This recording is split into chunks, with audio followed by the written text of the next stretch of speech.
আসসালামু আলাইকুম বন্ধুরা।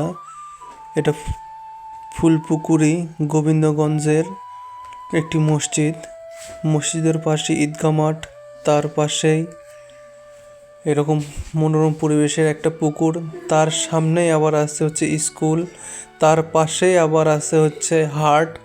আর হাটে সাধারণত এখানে টাটকা মাছ পাওয়া যায়, একেবারে জীবিত। ওই সামনে যেটা দেখছেন ওটা স্কুল, আর পাশে এটা মসজিদ, তার পাশে তো পুকুর দেখালামই, আর টাটকা মাছ পাওয়া যায় দেখাবো।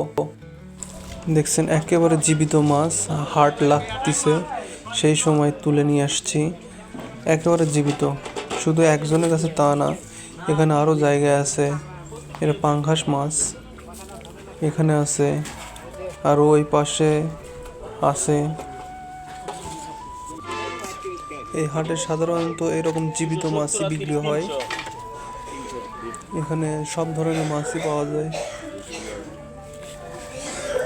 এটা ছোটোখাটো একটা হাট, মানে হাটের শুরু, সে সময় গিয়েছিলাম, সে সময়ের ভিডিও।